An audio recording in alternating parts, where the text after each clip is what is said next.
Cuando llegó la hora sexta, hubo oscuridad sobre toda la tierra hasta la hora novena.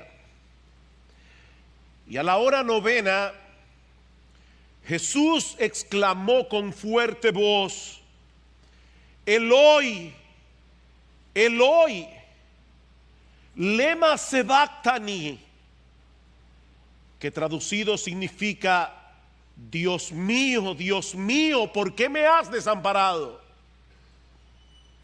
Algunos de los que estaban allí al oírlo decían: mirad, a Elías llama. Entonces uno corrió y empapó una esponja en vinagre y poniéndola en una caña le dio a beber, diciendo: dejad, veamos si Elías viene a bajarle. Y Jesús, dando un fuerte grito, expiró. Y el velo del templo se rasgó en dos de arriba a abajo. Viendo el centurión que estaba frente a él la manera en que expiró, dijo: en verdad este hombre era hijo de Dios. Había también unas mujeres mirando de lejos, entre las que estaban María Magdalena, María la madre de Jacobo el menor y de José y de Salomé, las cuales cuando Jesús estaba en Galilea le seguían y le servían. Y había muchas otras que habían subido con él a Jerusalén. En estas últimas semanas hemos estado considerando todo lo que sucedió en esas últimas horas del ministerio terrenal de nuestro Señor Jesucristo, desde su arresto en el huerto de Getsemaní hasta su muerte en la cruz del Calvario. Y hemos visto que Jesús tuvo que soportar en esas últimas horas no solamente la farsa de un juicio injusto, sino también una avalancha de odio y de crueldad volcada en su contra, no solamente de parte de los líderes religiosos de Israel, sino también de parte de los soldados romanos. Él fue ridiculizado, azotado, escupido, coronado de espinas, golpeado sin misericordia con una caña en la cabeza y finalmente condenado a morir en una cruz, a pesar de que el procurador que lo juzgó reiteró en más de una ocasión que él no había hallado delito alguno en Jesús. Y la pregunta que algunos pueden hacerse al leer esta porción de los evangelios es la pregunta que muchos se hacen cuando están en medio de una situación aflictiva, en una situación de dolor y de angustia: ¿dónde está Dios? ¿Dónde está Dios? ¿Han oído esa pregunta? ¿Dónde está Dios? ¿Dónde estaba Dios cuando todo eso estaba sucediendo? ¿Por qué Dios no descendió del cielo a defender a su Hijo? ¿Por qué no destruyó en un instante a todos esos blasfemos que se habían ensañado con tanta crueldad contra Él? Mis hermanos, ¿dónde estaba Dios? Y la respuesta es que todo el tiempo Él estuvo allí, junto a Jesús. Por eso el título de nuestro sermón en esta mañana es Dios en el Calvario. Y yo no me refiero únicamente a Dios el Hijo que estaba muriendo en la cruz, me refiero a Dios el Padre. Dios en el Calvario, mis hermanos, Dios estaba allí. Él estuvo allí todo el tiempo. Él estuvo todo el tiempo al lado de Jesús, pero no para defenderlo, no para fulminar a los blasfemos. Él estaba allí para juzgar en Él, en Cristo, nuestros pecados. Nosotros debemos contemplar la escena de la cruz a través de las palabras de Pablo en 2 Corintios capítulo 5 versículo 19. Pablo dice que Dios estaba en Cristo reconciliando consigo al mundo. Él no estaba lejos. Dios estaba en Cristo reconciliando consigo al mundo. Él estaba allí.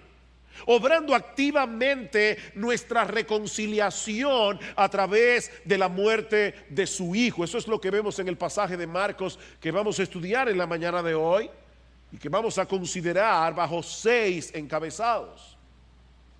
Hay 6 escenas aquí. La primera de ellas es la oscuridad sobrenatural que cubrió la tierra en pleno mediodía. Dice en el versículo 33, cuando llegó la hora sexta, hubo oscuridad sobre toda la tierra hasta la hora novena. Nosotros vimos la semana pasada que Jesús fue crucificado a la hora tercera, es decir, a las 9 de la mañana, por la forma como los judíos contabilizaban las horas.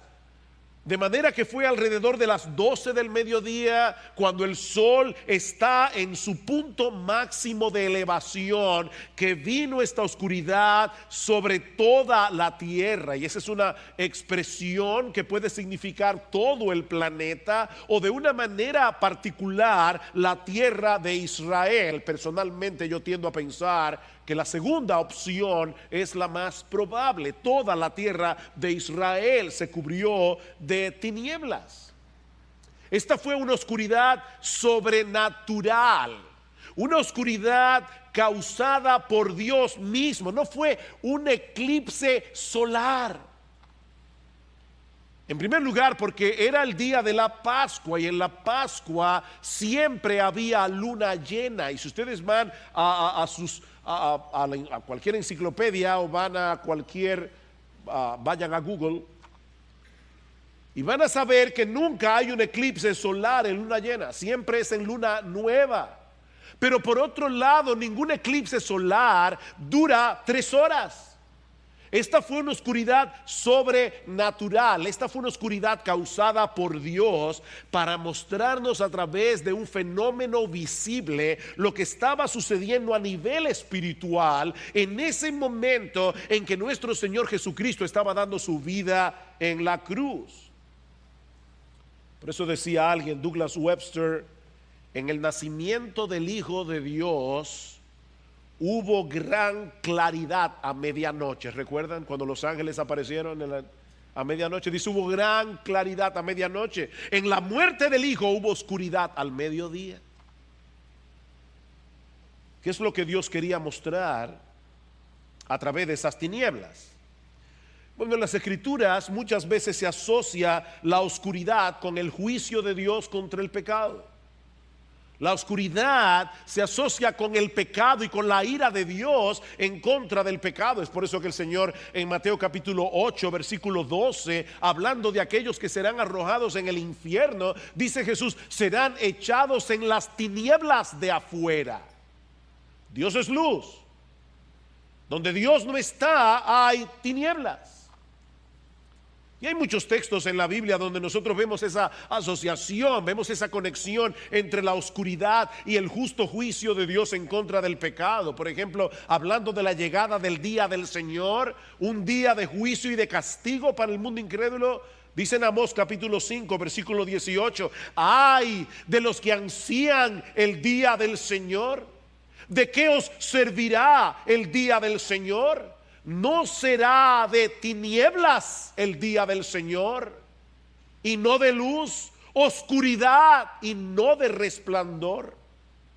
Y en Sofonías capítulo 1 versículo 14, cercano está el gran día del Señor, cercano y muy próximo, día de ira, aquel día de congoja y de angustia, día de destrucción y desolación, día de tinieblas y de lobreguez, día nublado y de densa oscuridad. Densa oscuridad. Pero tal vez la conexión más significativa que nosotros encontramos en las Escrituras entre estas tinieblas que arroparon la tierra durante la crucifixión es la que nosotros encontramos en el capítulo 10 del libro del Éxodo, cuando Dios juzgó a Faraón y a toda la tierra de Egipto en las 10 plagas. Dice en Éxodo capítulo 10, a partir del versículo 21, que antes de la muerte de los primogénitos, recuerden que esa fue la 10ª plaga, la muerte de los primogénitos, pero antes de la muerte de los primogénitos, Dios envió una densa oscuridad sobre toda la tierra de Egipto. Por eso yo creo que aquella oscuridad era sobre la tierra de Israel, era una oscuridad focalizada porque era una oscuridad sobrenatural, una oscuridad que duró 3 días. Y es inmediatamente después de ese tiempo de oscuridad que Dios estableció la celebración de la fiesta de la Pascua. ¿Van conectando? ¿Cuándo murió Jesús? El día de la Pascua.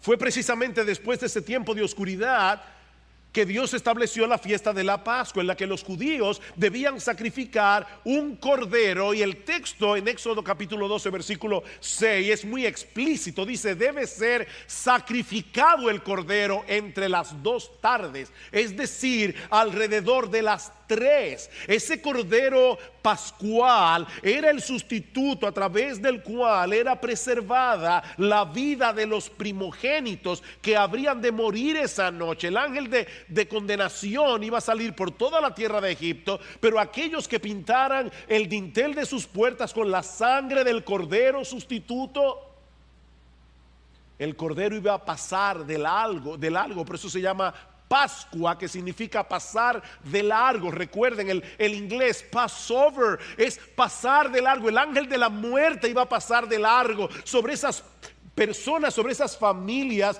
que por fe sacrificaran un cordero como un sustituto. Ese tiempo de oscuridad de 3 horas en el Calvario se encuentra íntimamente relacionado con aquellas tinieblas que cubrieron la tierra de Egipto por 3 días, en ese preciso momento en que el verdadero cordero pascual estaba siendo inmolado, cuando el verdadero cordero pascual estaba siendo sacrificado en el altar de la cruz. Marcos nos dice más adelante que nuestro Señor Jesucristo expiró a la hora 9, es decir, a las 3 de la tarde. La misma hora en que eran sacrificados los corderos de la Pascua. Dios cubrió la tierra con este manto de oscuridad, de densas tinieblas, para mostrarnos en una forma física lo que estaba sucediendo a nivel espiritual en esa cruz. Mis hermanos, Cristo estaba allí como nuestro sustituto. Él estaba allí recibiendo en nuestro lugar todo el peso de la ira de Dios, que merecen nuestros pecados. ¿Saben para qué? Para que nosotros pudiéramos ser absueltos en el tribunal de Dios.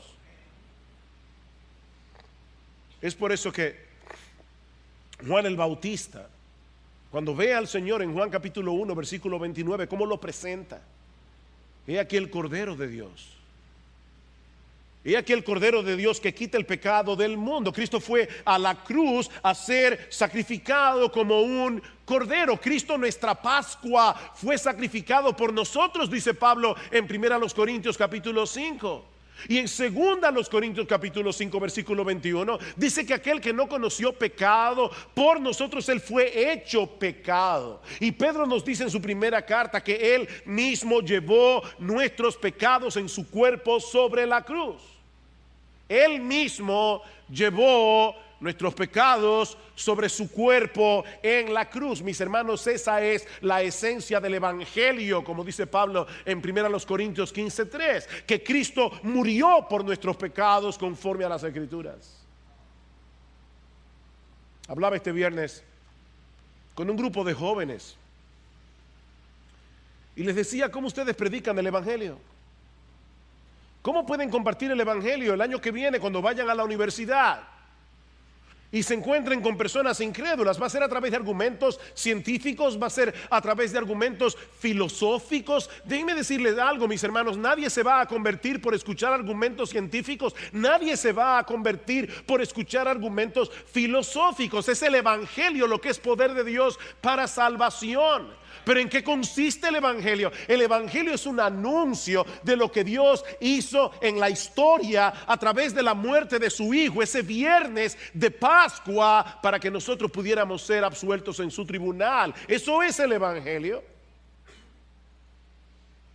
Y noten que Pablo dice, Cristo murió por nuestros pecados conforme a las Escrituras. Ya Dios había anunciado eso de antemano, cientos de años antes. ¿Saben qué? Para que no tengamos ninguna duda en cuanto a la identidad mesiánica de Jesús. Escuchen lo que algunos han llamado el Evangelio según Isaías. Isaías 53. Escrito 700 años antes del nacimiento de Cristo, y no solamente describe con todo detalle la agonía del Calvario, sino que nos ofrece la mejor exégesis que nosotros podemos encontrar en las Escrituras de lo que realmente sucedió en esa cruz. Él fue herido por nuestras transgresiones, dice Isaías. Él fue herido por nuestras transgresiones. Él fue molido por nuestras iniquidades. Nuestras iniquidades. Todos nosotros nos descarriamos como ovejas, nos apartamos cada cual por su camino, pero el Señor hizo que cayera sobre Él la iniquidad de todos nosotros. No fue por su propia iniquidad que Él fue a la cruz, porque Él era un cordero inocente.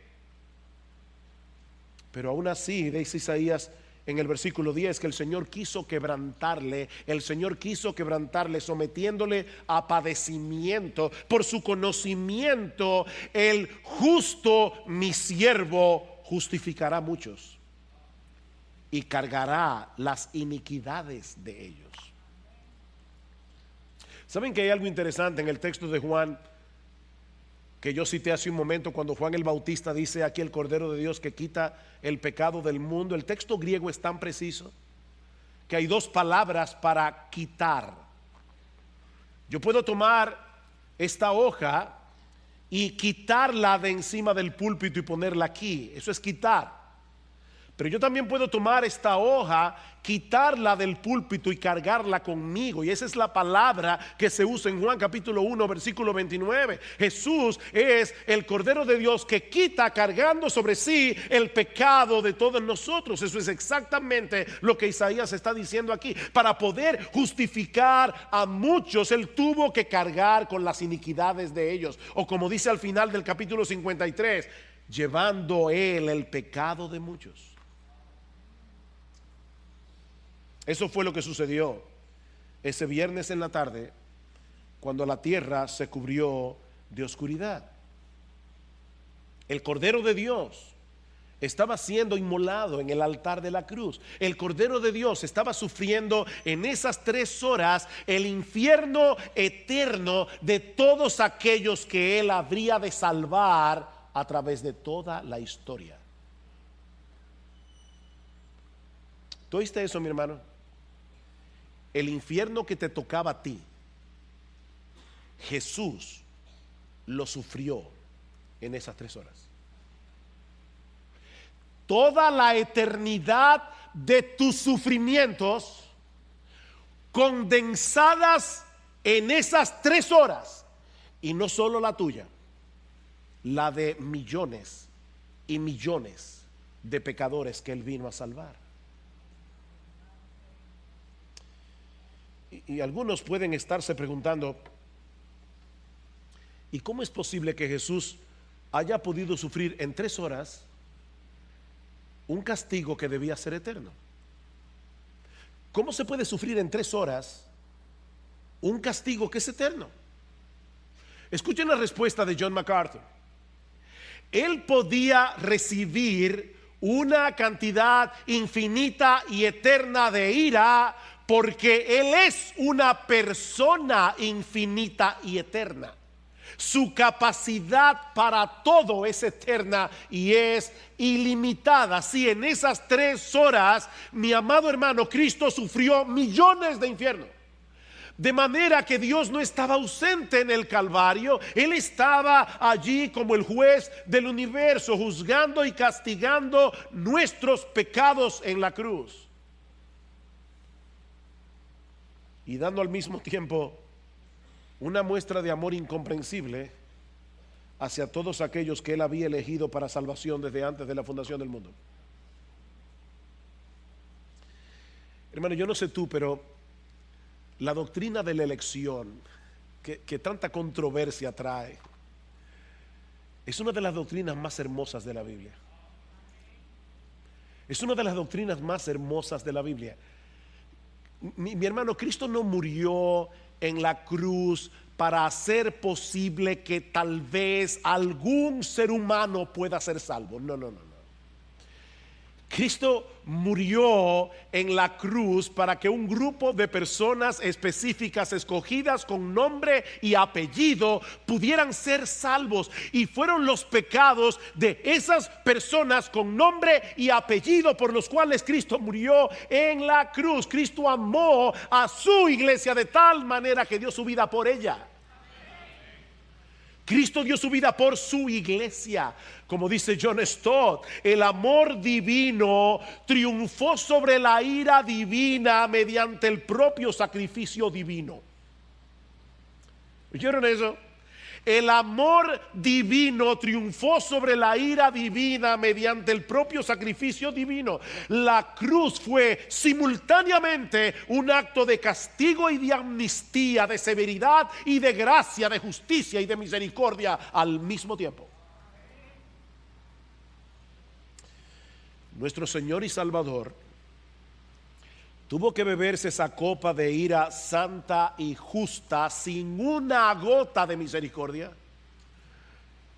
para que nosotros hoy podamos disfrutar de la copa de la salvación sin una gota de ira. Él se la tomó pura ira de un Dios 3 veces santo para que nosotros hoy podamos tomarnos la copa de la salvación sin una gota de ira.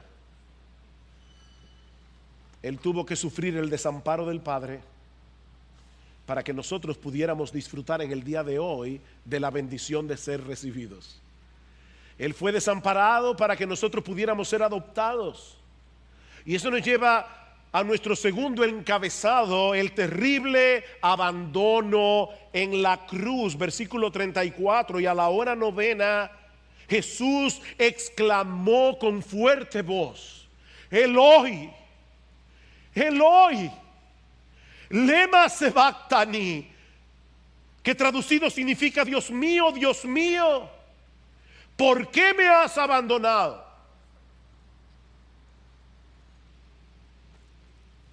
Ya son las 3 de la tarde del viernes. El Señor Jesucristo lleva 6 horas en la cruz.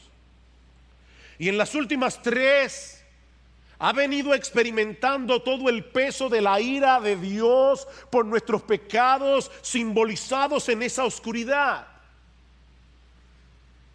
Y es en ese momento que, citando en arameo las palabras del Salmo 22, el Señor exclama con fuerte voz. Y las 2 palabras que usa Marco allí, fuerte voz, son las palabras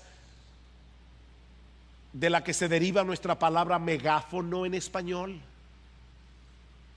Fuerte voz: Eloi, Eloi, lema sabactani, ¿por qué me has abandonado, Dios mío? Dios mío, durante ese tiempo de oscuridad, mi amado hermano, otra vez insisto, Dios el Padre estaba allí, pero no consolando a su Hijo, sino castigando en Él nuestros pecados. Dios estaba allí. Y no es que en ese momento hubiera habido una ruptura entre la unidad esencial que hay entre el Padre, Dios el Padre, y Dios el Hijo. Eso es imposible. Hay una unidad eterna y una unidad inmutable entre las 3 personas de la Trinidad que de ninguna manera puede ser quebrantada. Tampoco fue que en ese momento el Padre por un instante dejó de amar a su Hijo. De ninguna manera. Dice el Señor en Juan capítulo 10: por eso me ama el Padre, porque yo doy mi vida Por eso me ama el Padre, porque yo doy mi vida para tomarla de nuevo. En ese momento, si podemos decirlo de alguna manera, el corazón del Padre estaba roto por el amor que tiene por su Hijo. Dios el Padre nunca dejó de amar a su Hijo en ningún momento. Pero hermanos, en un sentido real, Jesús fue completamente desamparado en su naturaleza humana por Dios el Padre. Dios el Padre no podía tener comunión con Él mientras Él estuviera siendo hecho pecado.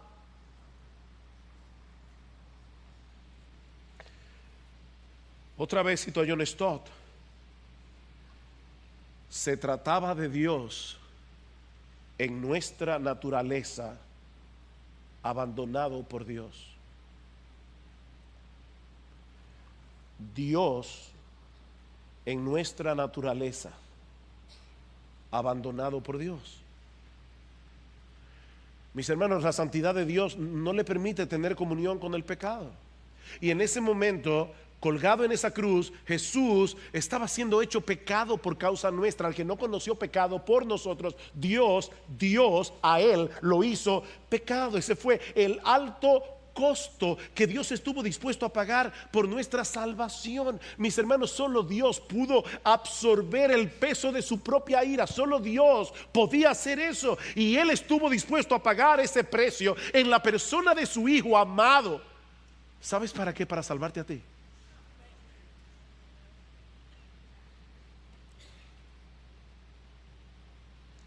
¿Saben qué, mis hermanos? Este es el tipo de pasaje que ningún predicador jamás podrá explicar en una forma ni siquiera medianamente satisfactoria. Ese abandono que Jesús tuvo que sufrir en la cruz del Calvario escapa por mucho a nuestra capacidad de entendimiento, sobrepasa por mucho nuestra capacidad de entendimiento. Estaba leyendo que se dice que en una ocasión Martín Lutero pasó horas con su Biblia abierta, solamente meditando en esas palabras: Dios mío, ¿por qué me has abandonado? Y dice que después de estar varias horas meditando en ese texto, dice que empujó la mesa y solamente pudo decir con toda perplejidad: Dios, abandonado por Dios. ¿Quién puede entender tal misterio? Dios abandonado por Dios. Esta es la única vez en los evangelios que nosotros vemos a Jesús dirigiéndose a Dios sin llamarle Padre. La única vez. Él sabe el precio que tiene que pagar para salvarnos, cargar el peso de la ira divina que merecen nuestros pecados, incluyendo el desamparo de su Padre Celestial. Pero ¿saben qué, mis hermanos? A pesar de todo eso, Jesús sabía que Él podía confiar en Dios.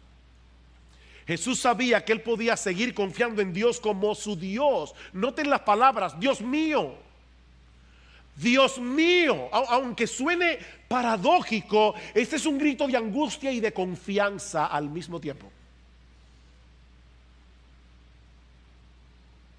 El dolor y la agonía que Jesús estaba experimentando en su naturaleza humana le resulta abrumador. Lleva horas sufriendo millones de infiernos, por decirlo de alguna manera, en su cuerpo de carne. Pero en vez de quejarse con amargura, dirige a Dios ese grito de angustia, apropiándose de las palabras del Salmo 22.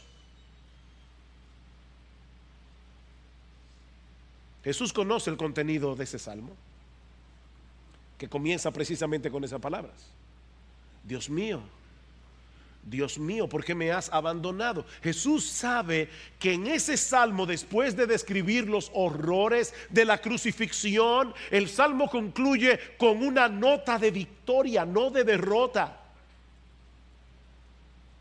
Pero al mismo tiempo Él está exclamando, porque en su naturaleza humana quiere saber cuándo concluirá esa agonía. que es precisamente lo que se expresa al inicio del Salmo 22.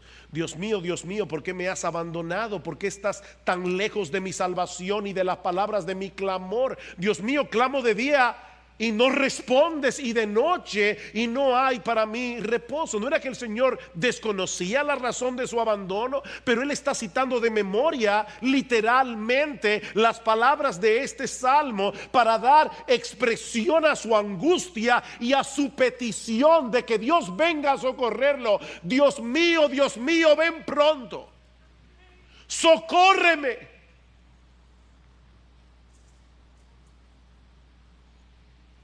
Pero en medio de esa escena tan sensible, una vez más se evidencia la dureza del corazón humano.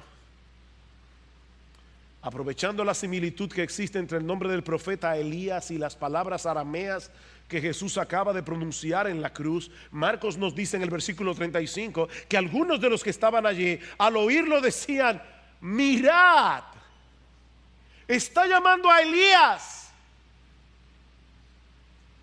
Ustedes recuerdan que Elías no murió. Elías no vio muerte. Elías fue llevado al cielo, dice la Escritura, en un torbellino. Así que había una tradición entre los judíos de que Elías se aparecía desde el cielo para socorrer a los justos en tiempo de dificultad. Y esa es la tradición que está en la mente de esta gente cuando comienza a burlarse de Jesús. Las personas están conectando burlonamente una cosa con la otra para tener un poco más de diversión a costa de Jesús. Versículo 36: entonces uno corrió y empapó una esponja en vinagre, en un vino barato que bebían los soldados, era un vino avinagrado, y poniéndola en una caña le dio a beber, diciendo: dejad, veamos si Elías viene a bajarle. Está llamando al profeta Elías. Démosle un poco de vino que lo reanime, a ver si da tiempo a que Elías baje del cielo a rescatarlo de la cruz. Pero el rescate vino de otro lado. Lo que nos lleva a nuestro siguiente encabezado. Ya vimos el tiempo de oscuridad, ya vimos el terrible abandono en la cruz. Veamos ahora en tercer lugar la ofrenda voluntaria de expiación. La ofrenda voluntaria de expiación. Ya Jesús había cumplido la obra que el Padre le había encomendado al dar su vida en rescate por muchos, al recibir sobre sí todo el peso de la ira de Dios. Así que dando un fuerte grito, dice Marcos en el versículo 37, Jesús expiró. Marcos no nos dice qué fue lo que el Señor expresó en ese fuerte grito, pero los evangelios de Juan y de Lucas nos ayudan a completar el cuadro. Dicen en Juan capítulo 19 versículo 30 que luego de probar el vinagre que le dieron los soldados, Jesús dijo: consumado es. He ahí el grito. E inclinando la cabeza entregó el espíritu. Consumado es. Ya todo acabó. La obra de redención ha sido consumada. Y Lucas añade que en ese momento, clamando a gran voz, dijo: Padre, en tus manos encomiendo mi espíritu. Y habiendo dicho esto, expiró. Con la conciencia de que la obra de redención había sido terminada, el Señor entregó su espíritu,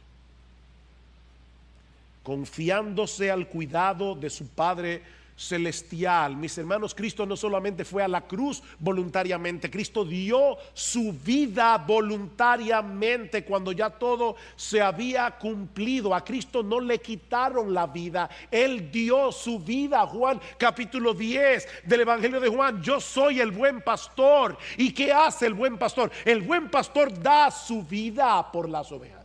Él dio su vida, Él entregó el Espíritu. Versículo 17: por eso me ama el Padre, porque yo doy mi vida para tomarla de nuevo. Nadie me la quita, sino que yo la doy de mi propia voluntad. Yo tengo autoridad para darla y tengo autoridad para tomarla de nuevo. Este mandamiento yo recibí de mi Padre.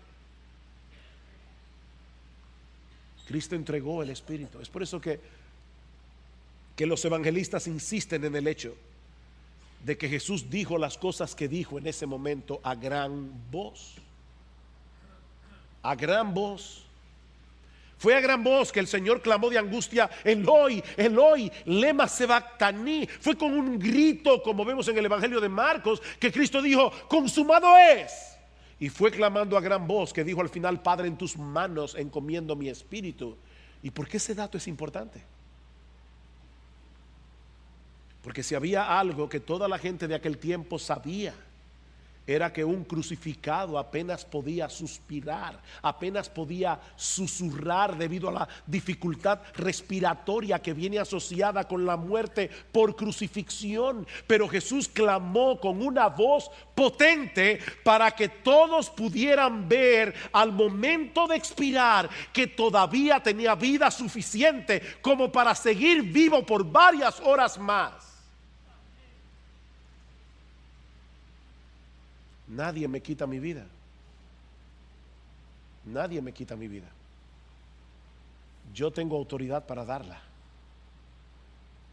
Y yo tengo autoridad para volverla a tomar. Cristo entregó su vida voluntariamente en la cruz del Calvario como nuestro sustituto, y de ese modo abrió para nosotros una vía de acceso a la presencia misma de Dios. Y eso nos lleva a nuestro cuarto encabezado: un camino nuevo y vivo hacia el santuario. Versículo 38: y el velo del templo se rasgó en dos, de arriba abajo.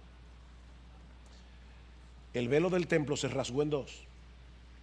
En el templo de Jerusalén había un velo, y no se imaginen, por favor, a los velos que se usan desde el día de hoy o a las cortinas que se usan en el día de hoy. No. Este era un velo muy pesado, era un velo muy grueso que dividía el lugar santo del lugar santísimo. El lugar santísimo era donde Dios manifestaba su presencia especial en el templo de Jerusalén. Allí estaba el arca del pacto, allí estaba el propiciatorio, donde el día de la expiación el sumo sacerdote rociaba el propiciatorio con la sangre del cordero sacrificado. Una vez al año solamente podía entrar el sumo sacerdote al lugar santísimo en el día de la expiación. Era una cortina tan gruesa que el historiador judío Flavio Josefo nos dice que ni siquiera dos caballos unidos alando en sentido contrario habrían podido romper esa cortina. Tenía 18 metros de altura y 10 centímetros de espesor. No estamos hablando de cualquier velo. Este velo simbolizaba la separación que existe entre nosotros y Dios por causa de nuestros pecados. Mis hermanos, no podemos entrar en la presencia de Dios a menos que su justicia quede perfectamente satisfecha, porque Él es un Dios perfectamente santo, Él es un Dios perfectamente justo. Pero gloria al Señor. En el preciso momento en que Jesús estaba exhalando su último suspiro, esa gruesa cortina se partió en dos, de arriba hacia abajo, para mostrar que había sido abierta una puerta de acceso, una vía de acceso a la presencia misma de Dios, no a través de los sacrificios del templo, sino a través del sacrificio de Jesús. Por eso alguien decía que la rasgadura del velo fue el signo de exclamación de Dios a la muerte de su Hijo. La muerte de Cristo en la cruz dejó el templo inoperante. Con un solo sacrificio el Cordero de Dios hizo cesar de una vez por todas el sistema sacrificial y sacerdotal del antiguo pacto. Como dice el autor de la carta a los Hebreos: Los sacerdotes del Antiguo Testamento tenían que ofrecer muchas veces los mismos sacrificios que nunca pueden quitar los pecados, pero Él, habiendo ofrecido un solo sacrificio por los pecados para siempre, se sentó a la diestra de Dios, porque por una sola ofrenda Él ha hecho perfectos para siempre a los que son santificados. ¿Cuál es la conclusión? Esta es la conclusión, sigue diciendo el autor. Entonces, hermanos, puesto que tenemos confianza para entrar al lugar santísimo por la sangre de Jesús, ese lugar sagrado al que solo podía entrar el sumo sacerdote una vez al año, ahora nosotros podemos accesarlo cuantas veces queramos. Tenemos confianza para entrar al lugar santísimo por la sangre de Jesús, por un camino nuevo y vivo que Él inauguró para nosotros por medio del velo, es decir, su carne. Y puesto que tenemos un gran sacerdote sobre la casa de Dios, acerquémonos con corazón sincero. Miren, hermanos, si los judíos del Antiguo Testamento hubieran podido sospechar que los creyentes del nuevo pacto íbamos a tener acceso directo al lugar santísimo cuantas veces lo quisiéramos, nunca se lo hubieran podido imaginar. Acerquémonos, que el velo de la carne de Jesús fue rasgado para eso, para que nosotros podamos entrar al lugar santísimo. Mientras los sacerdotes en el templo en ese mismo momento estaban sacrificando miles de corderos para la celebración de la Pascua, ese viernes a las 3 de la tarde, precisamente a las 3 de la tarde, el cordero pascual estaba muriendo en la cruz, abriendo de par en par una avenida de salvación, una avenida de reconciliación por medio de su sangre. Y Marcos no se limita a darnos un recuento histórico de este hecho, sino que al mismo tiempo nos muestra en la misma historia cómo se supone que debemos reaccionar a ese hecho. Y eso nos lleva a nuestro quinto encabezado, una sorprendente confesión. Versículo 39, viendo el centurión que estaba frente a él, la manera en que expiró, dijo: en verdad este hombre era hijo de Dios. Mateo añade que este hombre también estaba impresionado por los eventos sobrenaturales que habían rodeado la muerte de Jesús, porque en ese momento no solamente las tinieblas cubrieron la tierra por 3 horas, sino que la tierra tembló, dice en Mateo. La tierra tembló y las rocas se partieron, y algunos justos que habían muerto resucitaron en el momento en que Jesús expiró. Pero Marcos se enfoca únicamente en el impacto que produjo en el corazón de este hombre romano, soldado, gentil, no judío, el hecho de haber sido testigo presencial de la manera como Jesús expiró. Piensen en esto, mis hermanos. Este hombre tiene que haber sido testigo de miles de muertes. Miles de muertes. Sin embargo, él sabía que nunca nadie había muerto como murió Jesús. Tal vez él estuvo en el pretorio cuando Jesús estaba siendo burlado. Tal vez él era parte de la burla. Tal vez él fue uno de los que escupió a Jesús en la cara. Y él estuvo viendo a través de todas las horas la mansedumbre de Jesús ante esa avalancha de odio.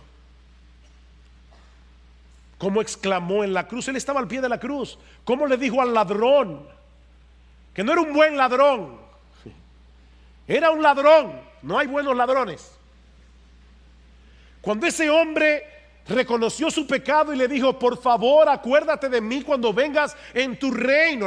El acto de fe más increíble que una persona haya hecho en toda su historia, colgado de una cruz y viendo a Cristo colgado de una cruz, le está diciendo: yo sé que tú eres un rey, tú tienes un reino. Por favor, cuando vengas en tu gloria, cuando vengas en tu reino, acuérdate de mí. Y ese centurión, ese romano endurecido de corazón, escuchó cuando Jesús perdonó a este hombre y le dijo: hoy, te prometo que hoy estarás conmigo en el paraíso.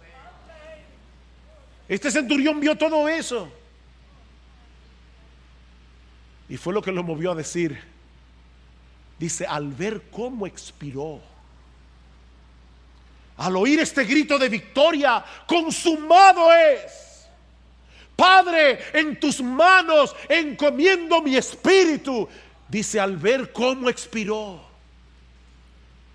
ese centurión romano dijo, verdaderamente este hombre era hijo de Dios. Ahora, hermanos, este texto tiene una importancia capital en el Evangelio de Marcos. ¿Cómo comienza el Evangelio de Marcos? Este es el principio del Evangelio de Jesucristo, Hijo de Dios. Y una y otra vez nosotros vemos a través del Evangelio de Marcos cómo los demonios reconocían que Jesús era el Hijo de Dios, cómo Dios el Padre reconocía que Jesús era el Hijo de Dios. Nosotros vemos en los Evangelios cómo el mismo Jesús se identifica a sí mismo como el Hijo de Dios. Pero hasta este momento no había habido ningún solo hombre que había llamado a Jesús en el Evangelio de Marcos Hijo de Dios. Y tiene que ser un soldado romano gentil.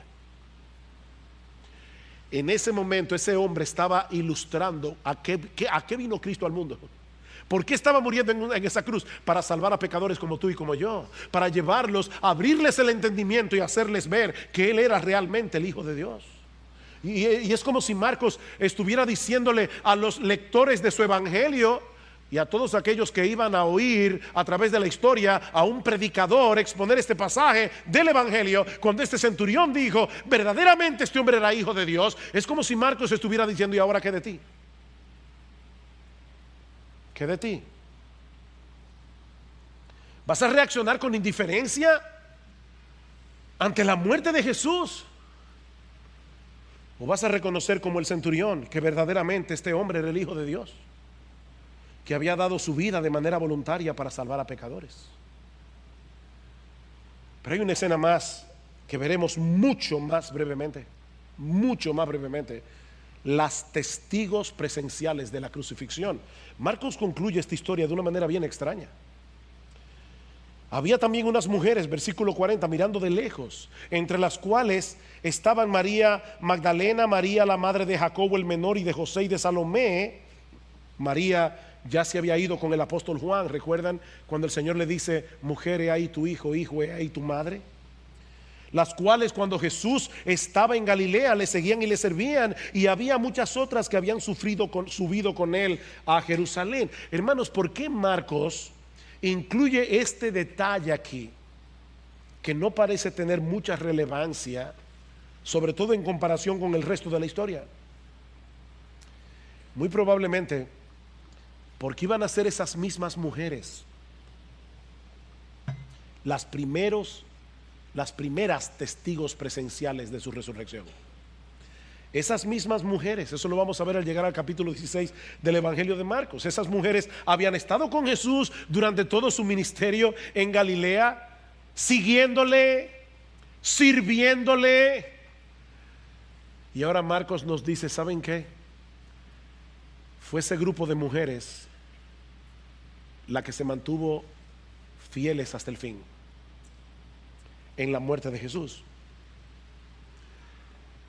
Mientras aquellos discípulos que le habían dicho a Jesús, camino a Getsemaní, aunque todos te negaren, yo nunca te negaré. El apóstol Pedro que dijo, mira, si fuera necesario morir contigo, no te negaré.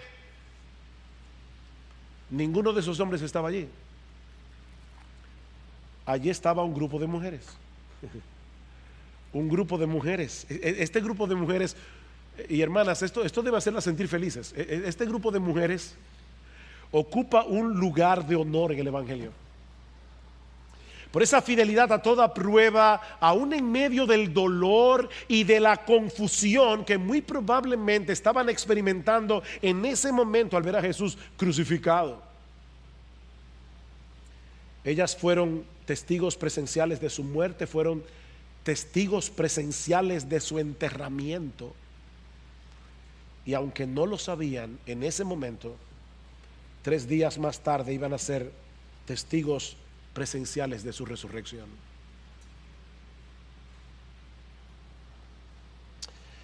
Hay muchas enseñanzas que podemos derivar de este relato, pero obviamente el tiempo se ha ido. Voy a limitarme a unas cuantas, bien rápido. Mis hermanos, este relato nos enseña en una forma muy impactante el alcance de la justicia y la santidad de Dios. El alcance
de la justicia y la santidad de Dios. ¿Tú quieres saber qué tan santo es Dios? Mira la cruz. Mira la cruz, mira al Hijo de Dios muriendo por nuestro pecado y vas a darte cuenta que Dios no toma el pecado a la ligera. Mis hermanos, para nuestro Dios, el pecado que nosotros cometemos con tanta facilidad, el pecado que nosotros coqueteamos, con el que coqueteamos muchas veces, para nuestro Dios el pecado es algo tan serio que para poder salvarnos, para poder tener comunión con nosotros, su Hijo tuvo que morir en una cruz. ¿Qué tan seria es la santidad de Dios?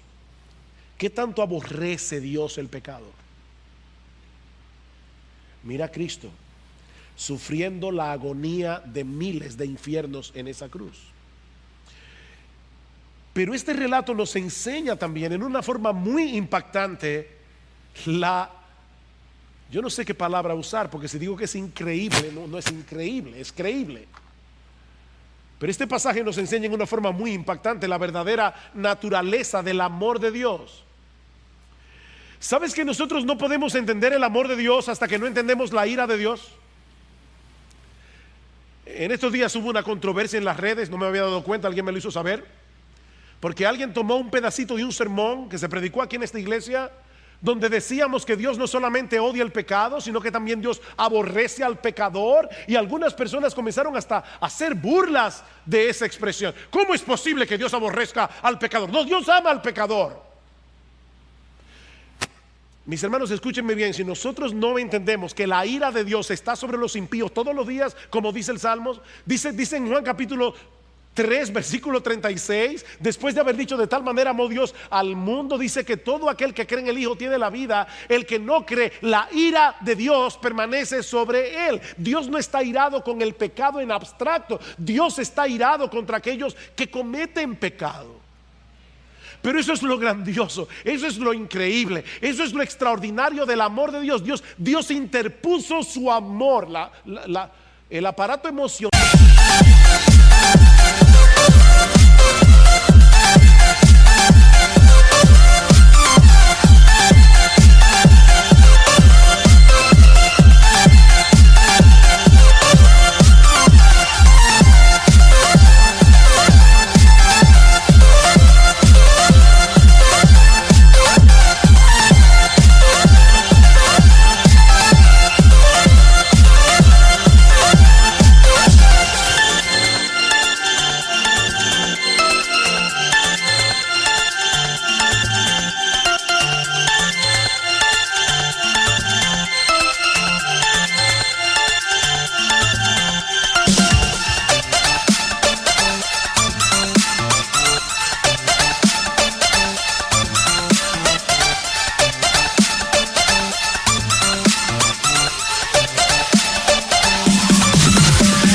De Dios es complejo. Nosotros no podemos reducir el amor de Dios a un mero sentimentalismo. Dios no es un abuelito que está en el cielo diciendo: ay, no importa lo que ustedes hagan, yo lo voy a recibir como quiera porque yo los amo. No, aquí tenemos a un Dios perfectamente santo, a un Dios perfectamente justo, a un Dios que no juega con el pecado, a un Dios que no puede tener comunión con el pecador, a un Dios que tiene que castigar a los culpables. al mismo tiempo interponiendo su amor para que el inocente sufriera por nuestra causa. Esa es la verdadera naturaleza del amor de Dios. Es así que podemos entender: de tal manera amó Dios al mundo que dio a su Hijo unigénito para que todo aquel que en Él cree no se pierda, mas tenga vida eterna. Dios no amó a un grupo de gente buena, a un grupo de gente amable. Él amó a un grupo de gente aborrecible. Eso es lo grande del amor de Dios. De tal manera amó Dios al mundo que por ese grupo de gente aborrecible Dios entregó a su Hijo. Mas Dios muestra su amor para con nosotros en que, siendo aún pecadores, Cristo murió por nosotros. ¿Qué dice Jesús en Juan capítulo 15 versículo 13? Nadie tiene mayor amor que este. ¿Cuál es el amor? Que uno ponga su vida por sus amigos. Nadie tiene mayor amor que este. Oh, mis hermanos, no es contemplando las circunstancias que nosotros podemos alcanzar un mejor entendimiento del amor de Dios. Es a través de la cruz. No mires a tus circunstancias, mira la cruz. Pero también podemos derivar de este relato que no nos pertenecemos a nosotros mismos, mis hermanos, porque Cristo nos compró a precio de su sangre en esa cruz. Ese texto en Juan capítulo 15 versículo 13: nadie tiene mayor amor que este, que uno ponga su vida por sus amigos. Ese texto no termina allí. Ese texto sigue diciendo: y vosotros sois mis amigos si hacéis lo que yo les mando. ¿Por quiénes puso Cristo su vida? Por sus amigos. ¿Quiénes son sus amigos? Vosotros sois mis amigos si hacéis lo que yo digo. Nosotros fuimos comprados, mi hermano. Tú no te perteneces, tú no te perteneces. Fuiste comprado por precio. Como dice Pablo: ¿no sabéis que sois templo del Espíritu Santo, el cual está en vosotros, el cual tenéis de Dios, y que no sois vuestros, porque fuisteis comprados por precio? Glorificad pues a Dios en vuestro cuerpo y en vuestro espíritu, los cuales son de Dios. Mi hermano, Cristo te compró. Ese sufrimiento fue para comprarte. El amor de Cristo nos apremia, dice Pablo, llegando a esta conclusión: que si uno murió por todos, luego todos murieron, y por todos murió, para que los que viven ya no vivan para sí, sino para aquel que murió y resucitó por ellos. Tú no te perteneces para hacer de tu vida lo que tú quieras. Tú no te perteneces para usar tu tiempo como tú quieras. Tú no te perteneces para usar tus recursos económicos como tú quieras. Tú no te perteneces para hacer del resto de tu vida, de aquí en adelante, lo que tú quieras. Cristo te compró a precio de su sangre. Esa agonía es para que tú no sigas viviendo para ti. Y finalmente, este relato nos enseña en una forma muy impactante que no puede haber salvación fuera de Jesús. No puede haber salvación fuera de Jesús. Solo Dios podía absorber todo el peso de su propia ira. Solo Dios podía salvarnos de Dios. Por eso Dios se hizo hombre, para poder recibir en su naturaleza humana todo el peso de la ira que tus pecados y los míos merecían. Oh, mi amigo, es a la luz de lo que hemos visto hoy que podemos entender por qué Jesús decía: yo soy el camino, yo soy la verdad, yo soy la vida. Nadie viene al Padre sino por mí. Él es la única vía de acceso al Padre. No es la religión, no es tu decencia, no son tus buenas obras, es Jesús. Él es la única vía de acceso. Ven a Cristo, mi amigo.